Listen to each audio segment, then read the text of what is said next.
الہی تیری چوکھٹ پر بھکاری بن کے آیا۔ کروڑوں درود نبی پاک صلی اللہ علیہ وآلہ وسلم پر اور ان کی آل پر۔ السلام علیکم دوستوں۔ جنید جمشید سن 90s کی گلیمرس کی دنیا کے بادشاہ، کون ان کو نہیں جانتا؟ شاید ہی کوئی ایسا مسلمان ہے پاکستان میں جو ان سے واقف نہیں۔ موسیقی کی دنیا کا شاہکار، 90s 97 گلیمرس کی دنیا کا بادشاہ، جن سے ملنے کے لیے لوگ لائنوں میں لگ کے انتظار کرتے تھے۔ ایک ایسا وقت تھا کہ انہوں نے ہاتھ میں بیگ اٹھائے ہوئے تھے اور پشاور کی سڑکوں پر کپڑے بیچ رہے تھے، اور ان کی زندگی میں ایک ایسا وقت بھی آیا جب ان کی جیب میں 1 روپیہ تک نہیں تھا۔ آخری 100 روپے انہوں نے بیگم کو دیا اور ان سے کہا کہ اس کے بعد مجھ سے آپ کچھ نہ مانگنا، میرے پاس پیسے نہیں ہیں۔ ان کی زندگی میں دین کیسے آیا؟ ان کی زندگی میں دین آنے میں 6 سال لگے۔ یہ کوئی ایک دم سے نہیں ہو گیا کہ وہ گئے مولانا صاحب سے ملاقات کی اور موسیقی چھوڑ کر وہ دیندار بن گئے۔ انہوں نے بہت سی مشکلات دیکھی، یہاں تک کہ لوگوں نے کہنا شروع کر دیا کہ یہ تو منافق ہیں، 2 مرتبہ داڑھی رکھ کر کٹوا دی، یہ تو بندہ ہی 2 نمبر ہے، آپ اسے چھوڑ دیں۔ لیکن مولانا صاحب نے انہیں نہیں چھوڑا۔ 6 سال تک طارق جمیل صاحب ان پہ محنت کرتے رہے، اس کے بعد جا کر دین ان کی زندگی میں آیا۔ آج ہم اس بارے میں بات کریں گے کہ ان کی زندگی میں دین کیسے آیا اور کیا کیا مشکلات انہوں نے فیس کی۔ ناظرین، ان کی زندگی میں دین آنے کی شروعات کچھ اس طرح سے ہوتی ہے۔ یہ ان کی بتائی ہوئی بات ہے کہ کراچی میں جولائی کے مہینے میں وہ ایک بار اپنی گاڑی پہ سفر کر رہے تھے۔ وہ بتاتے ہیں کہ گاڑی کا شیشہ چڑھا ہوا تھا تو انہوں نے دیکھا کہ ایک جماعت وہاں سے گزر رہی تھی۔ اس وقت ان کو تبلیغی جماعت کے بارے میں اتنا زیادہ کچھ علم نہیں تھا، وہ بس یہ جانتے تھے کہ یہ ایک جماعت ہے جو لوگوں کو دین کی طرف بلاتی ہے اور نماز کے لیے کہتی ہے۔ تو ان کا مائنڈ تھا، جو ان کا کانسیپٹ اس وقت یہ تھا کہ یہ بس لوگوں کو تنگ کرتی ہے۔ تو وہ کہتے ہیں کہ جب میرے ذہن میں یہ بات آئی تو میں نے یہ سوچا کہ کہیں ایسا نہ ہو کہ یہ جو بندے ہیں جو لوگوں کو اللہ کی طرف بلا رہے ہیں، ان کے بارے میں جو میرے ذہن میں نیگیٹو تھنکنگ آ رہی ہے، اس کی وجہ سے ایسا نہ ہو کہیں آگے جا کے میرا ایکسیڈنٹ ہو جائے۔ تو وہ بتاتے ہیں کہ میں نے اپنی گاڑی کا یو ٹرن لیا، میں واپس آیا، میں اپنی گاڑی سے اترا، اور وہ جو جماعت جا رہی تھی جو پسینے میں شرابور تھی، جولائی کا مہینہ تھا، کراچی میں جولائی کا مہینہ سخت گرمی کا مہینہ ہوتا ہے، اس میں حبس بڑھ جاتا ہے۔ تو وہ کہتے ہیں کہ میں گاڑی سے اترا اور میں نے دیکھا کہ تمام کی تمام جماعت پسینے میں بھیگی ہوئی ہے۔ تو اس جماعت کے جو شاید امیر تھے، جو اس جماعت میں سب سے آگے آگے بابا جی آ رہے تھے، تو میں وہاں پہ رکا، ان بابا جی کو میں نے ہاتھ ملایا۔ سلام لینے کے بعد میں نے ان سے کہا کہ آپ میرے لیے دعا کریں۔ تو ان بابا جی نے کہا جی ہم آپ کے لیے ضرور دعا کریں گے۔ تو جنید جمشید صاحب بتاتے ہیں کہ مجھے نہیں علم تھا کہ وہ دعا قبول ہوگی اور میری زندگی اس طرح بدل جائے گی۔ تو ہوا کچھ یوں کہ یہ اللہ تعالیٰ کا نظام ہے، اللہ تعالیٰ نے جب اپنے کسی بندے کو دین میں لانا ہوتا ہے تو وہ اس طرح کے انتظامات فرما دیتے ہیں۔ تو وہ جماعت جب مسجد میں واپس گئی تو وہاں پہ ایک لڑکا تھا، اس نے مسجد میں جا کے بتایا لوگوں کو کہ آپ جانتے ہیں کہ آج ہمیں کس نے روکا جب ہم گشت پہ تھے؟ تو لوگوں نے ان سے پوچھا بتائیے کس نے روکا؟ تو اس لڑکے نے بتایا کہ آج ہمیں جنید جمشید نے روکا۔ تو جب وہ لڑکا یہ بات بتا رہا تھا تو اسی مسجد میں ایک آدمی نماز کے لیے آیا ہوا تھا، ایک نمازی موجود تھا جو 16 سال پہلے جنید جمشید کے ساتھ اسکول میں پڑھتا تھا۔ تو جب اس نے یہ بات سنی تو اس نے جنید جمشید صاحب کو ڈھونڈنا شروع کر دیا۔ کچھ مہینے گزر گئے تو 2-3 مہینے لگ گئے اسے جنید جمشید صاحب کو ڈھونڈنے میں، تو آخر کار انہیں جنید جمشید صاحب کا نمبر مل گیا۔ تو جنید جمشید صاحب خود اپنی زبانی بتاتے ہیں کہ میں ایک دن گھر میں موجود تھا تو مجھے ایک فون آیا۔ تو جب میں نے فون پہ بات کی تو سامنے والے نے مجھے کہا کہ کیا جنید آپ نے مجھے پہچانا؟ 16 سال بعد جب میں نے آواز سنی اس کی تو میں اسے فٹ سے پہچان گیا۔ وہ جنید جمشید صاحب بتاتے ہیں کہ ہماری کلاس میں سب سے زیادہ شرارتی لڑکا ہوا کرتا تھا اور اس کا نام بھی جنید تھا، جنید غنی۔ تو میں نے اس سے کہا کہ ہاں میں نے پہچان لیا یار، تو سب سے زیادہ شرارتی لڑکا ہوا کرتا تھا ہماری کلاس میں، تو تجھے کیسے نہیں پہچانوں گا میں؟ تو اس نے کہا کہ میں آپ سے ملنا چاہتا ہوں۔ تو میں نے اس سے کہا کہ کیوں، آپ مجھ سے کیوں ملنا چاہتے ہیں، کام ہے کوئی؟ تو اس نے کہا نہیں کام کوئی نہیں ہے، میں بس ویسے ہی آپ سے ملنا چاہتا ہوں۔ تو جنید جمشید صاحب بتاتے ہیں کہ میں نے کہا چلیں ٹھیک ہے، اگر اللہ نے چاہا تو ضرور ملیں گے، اور میں نے فون بند کر دیا۔ اگلے دن پھر اس کا فون آیا، پھر یہی بات ہوئی، کچھ دن اس کا فون آتا رہا، آخر کار جنید جمشید صاحب کہتے ہیں کہ میں نے تنگ آ کر اس کا فون اٹھانا ہی بند کر دیا۔ اس کا فون آتا، میں اٹھاتا، جیسے اس کی آواز سنتا تو میں فون بند کر دیتا۔ اس دور میں یہ موبائل فون نہیں تھے، سی ایل آئی والا سسٹم نہیں تھا، تو پی ڈی سی ایل پہ کسی کا نمبر نہیں آتا ہوتا تھا، وہ جیسے ہی فون آتا، رنگ ہوتی، میں فون اٹھاتا تو اس کی آواز سنتا اور میں فون بند کر دیتا۔ تو اسی طرح چلتا رہا، 2 3 4 مہینے تک اس طرح چلتا رہا۔ تو ایک دن اس کا فون آیا، میں نے اٹھایا تو وہ مجھے کہتا جنید تجھے اللہ کا واسطہ ہے میری بات سن لے۔ تو میں رک گیا، میں نے کہا چلو ٹھیک ہے بتاؤ۔ تو وہ کہتا کہ میں عمرے پہ گیا تھا، تو میں وہاں سے کچھ کھجوریں اور کچھ تسبیحات اور جائے نماز وغیرہ لایا ہوں آپ کے لیے، آپ صرف 5 منٹ کا ٹائم دے دیں، مجھ سے وہ لے لیں، تو اس کے بعد میں چلا جاؤں گا۔ تو جنید جمشید صاحب بتاتے ہیں کہ میں نے جنید غنی سے کہا کہ جنید دیکھ لے صرف 5 منٹ۔ اس نے کہا ہاں ہاں ٹھیک ہے 5 منٹ۔ تو پلان ہوا، پروگرام بنا، دن کو 3:30 بجے کا ٹائم تھا، وہ آئے۔ تو جب میں نے ان کو دیکھا تو میں حیران ہو گیا ایک دم سے، اتنا شرارتی، سب سے جو شرارتی لڑکا تھا کلاس میں، اب اس کا حلیہ ہی کچھ اور ہے، اتنی بڑی بڑی داڑھی، سر پہ ٹوپی، سفید کپڑے۔ تو میں اسے اندر لے گیا، میں نے اسے بٹھایا، تو اس نے مجھے وہ تسبیحات وغیرہ، آب زمزم اور کھجوریں وغیرہ دیں، اور کہتا بس ٹھیک ہے جنید بھائی میرے 5 منٹ پورے ہو گئے تو میں چلتا ہوں۔ میں نے اسے کہا نہیں نہیں تو اب آ گیا ہے تو اب بیٹھ، اور مجھے یہ بتا کہ یہ کیا ہے، یہ داڑھی ٹوپی یہ کیسے ہوا؟ وہ کہتا چلیں اس کو چھوڑیں، ہم اسکول کی باتیں کرتے ہیں۔ تو میں نے اسے کہا نہیں نہیں اسکول کی باتیں نہیں، تو مجھے یہ بتا کہ یہ کیسے ہوا، یہ کس نے کیا، یہ کس طرح ہوا؟ تو اس نے کہا اگر تو کہے تو میں تجھے ملوا دیتا ہوں جس کی وجہ سے یہ ہوا۔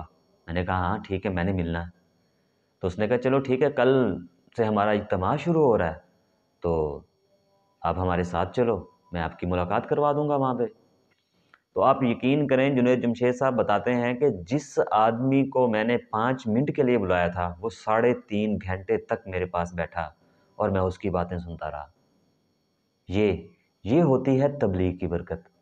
تو خیر اگلے دن جنید جمشید صاحب بتاتے ہیں کہ میں تیار ہو گیا، اجتماع کے لیے نکلنا تھا، تو میں نے صاف ستھرے سے نئے سے کپڑے پہنے، جینز ٹی شرٹ پہنی، اور جنید غنی صاحب آئے اور ہم ساتھ چل دیے۔ جب میں اجتماع پہ پہنچا تو میں نے دیکھا وہاں تو سب لوگ شلوار قمیض اور ٹوپی میں تھے۔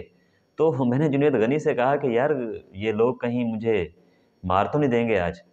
تو جنید غنی کہتا کہ نہیں، ہم مارنے والے نہیں ہیں، ہم کھلانے والے ہیں۔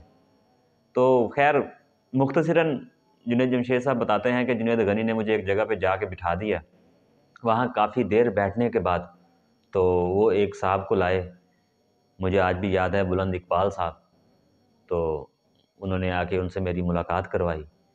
تو وہ مجھے جانتے نہیں تھے، تو خیر انہوں نے مجھے دعوت تو دینی تھی، وہ میرے ساتھ بیٹھے، انہوں نے سلام دعا کی، انہوں نے مجھ سے پوچھا کیا نام ہے، وہ شاید مجھے نہیں جانتے تھے، میں نے ان کو اپنا نام وغیرہ بتایا تو انہوں نے پوچھا کیا کرتے ہیں آپ؟ تو جنید جمشید صاحب کہتے ہیں کہ مجھے وہاں پہ شرم آنے لگی کہ اب میں ان کو کیا بتاؤں کہ میں کیا کرتا ہوں۔ تو اتنے میں جنید غنی بولا کہ آپ اس کو نہیں جانتے، آپ نے وہ نغمہ سنا ہے دل دل پاکستان، وہ انہوں نے گایا ہے۔ تو بلند اقبال صاحب کہتے او ہو ماشاء اللہ ماشاء اللہ، وہ آپ نے گایا ہے؟ یہ ایک مسلمان کی شان ہے کہ وہ جس کام کو بھی کرتا ہے تو وہ اس میں آگے بڑھ جاتا ہے، حالانکہ وہ مجھے جانتے نہیں تھے اور انہوں نے وہ سنا بھی نہیں تھا۔ تو مجھے لگا کہ یہ بندہ جو ہے نا یہ سب سے ٹھیک بندہ ہے۔ تو خیر جنید جمشید صاحب کہتے ہیں کہ کافی دیر میں وہاں پہ بیٹھا رہا، ان کی باتیں سنتا رہا، رات ہو گئی تو مجھے جنید غنی کہتا کہ چلیں اب میں آپ کو گھر چھوڑ دوں۔ تو میں نے جنید غنی سے کہا کہ یہ وہاں پہ میں نے دیکھے کہ یہ بستر وغیرہ لگ رہے تھے، میں نے اس سے پوچھا کہ یہ بستر کیوں لگ رہے ہیں یہاں پہ؟ تو جنید غنی نے مجھے بتایا کہ یہ لوگ یہاں پر رات کو سوئیں گے۔ تو میں نے ان سے پوچھا یہ جو یہاں پہ بزرگ پھر رہے ہیں، یہ بابے پھر رہے ہیں، یہ بھی یہیں سوئیں گے؟ تو جنید غنی نے بتایا جی ہاں یہ بھی یہیں سوئیں گے۔ تو میں نے کہا یار یہ جب یہ سو سکتے ہیں تو میں بھی سو سکتا ہوں۔ تو جنید غنی نے کہا ٹھیک ہے بسم اللہ، اگر آپ نے سونا ہے تو ہم آپ کا بھی بستر لگوا دیتے ہیں۔ تو میرا بستر لگ گیا، میں بھی وہیں پہ سو گیا۔ تو صبح وہ میری زندگی کی پہلی تہجد تھی، مجھے جنید غنی نے تہجد کے ٹائم اٹھا دیا، بیچ میں ہی اٹھا دیا، اور میں نے اپنی زندگی کی پہلی تہجد کی نماز پڑھی، جنید جمشید صاحب بتاتے ہیں۔ تو اس کے بعد میں وہیں پہ بیان ہوتے رہے، میں سنتا رہا۔ تو وہاں پر میں نے مولانا طارق جمیل صاحب کا بیان سنا۔ جنید جمشید صاحب بتاتے ہیں کہ مولانا طارق جمیل صاحب کا بیان سنا۔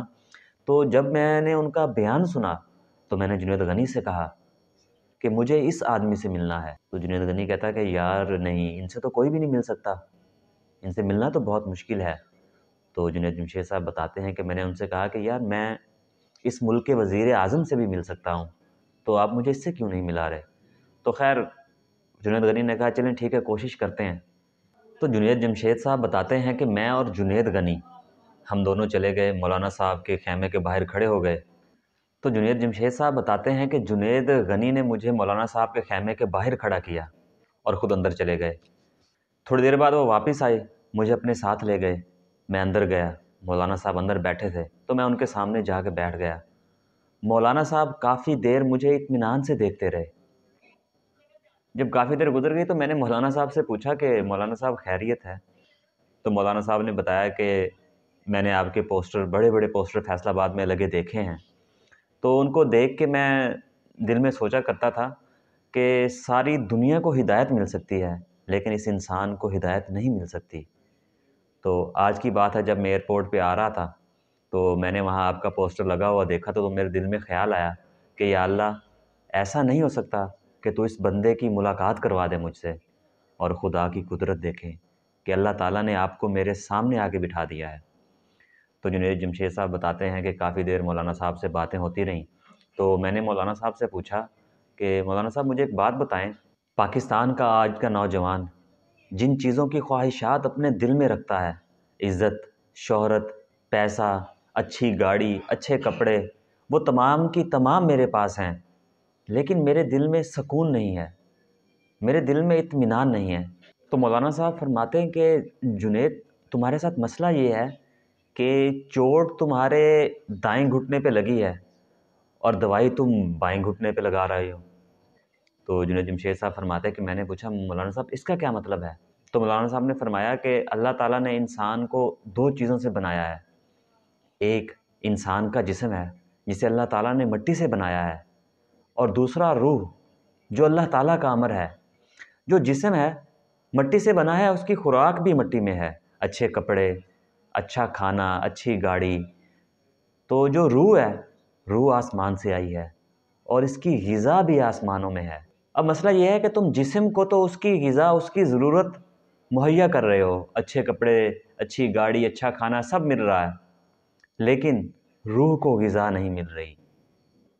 جو روح ہے آپ کی وہ بھوکی ہے۔ جنید جمشید صاحب کہتے ہیں کہ مولانا صاحب نے مجھ سے پوچھا کہ اچھا مجھے آپ یہ بتاؤ کہ اگر میں آپ کو سونے کے ایک کمرے میں بند کر دوں اور وہاں آپ کو کھانا نہ ملے تو آپ 4-5 دن بعد کیا کریں گے؟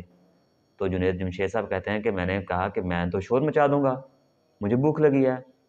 تو مولانا صاحب کہتے ہیں کہ یہی حال تمہاری روح کا ہے۔ تمہارے جسم کو تو ہر چیز مہیا ہے لیکن تمہاری روح بھوکی ہے، اس کو روح کی غذا نہیں مل رہی۔ تو جنید جمشید صاحب کہتے ہیں، میں نے مولانا صاحب سے پوچھا کہ مولانا صاحب روح کی غذا کیا ہے؟ تو مولانا صاحب نے فرمایا کہ روح کی غذا اللہ کے ذکر میں ہے، قرآن پاک کی تلاوت میں ہے، نبی اکرم صلی اللہ علیہ وآلہ وسلم کی زندگی کے طریقوں میں ہے۔ تو یہاں پر مولانا صاحب نے ایک آیت پڑھ کر سنائی، الا بذکر اللہ تطمئن القلوب، دلوں کا سکون اللہ کے ذکر میں ہے۔ تو جنید جمشید صاحب، اللہ تعالیٰ ان کو جنت میں اعلیٰ مقام عطا فرمائے، وہ بتاتے ہیں کہ میں نے مولانا صاحب سے کہا کہ مولانا صاحب موسیقی تو روح کی غذا ہے، تو میں تو گلوکار ہوں۔ تو وہاں پہ مولانا صاحب نے فرمایا کہ نہیں، موسیقی روح کی نہیں، موسیقی نفس کی غذا ہے، موسیقی روح کی غذا نہیں ہے، موسیقی نفس کی غذا ہے۔ تو اسی طرح جنید جمشید صاحب بتاتے ہیں کہ میں مولانا صاحب سے اٹھ کے آ گیا، دن گزرتے گئے، میں نے 4 مہینے کا ارادہ کیا۔ تو جو پہلی دفعہ میں نے 4 مہینے کے لیے جانا تھا تو میں اپنی بیگم کے پاس گیا، تو میں نے اس سے کہا کہ یار میں نا 4 مہینے کے لیے جا رہا ہوں۔ تو بیگم نے کہا کب؟ میں نے کہا کل۔ تو بیگم کہتی اگر آپ نے جانا ہے تو مجھے زہر دے دیں۔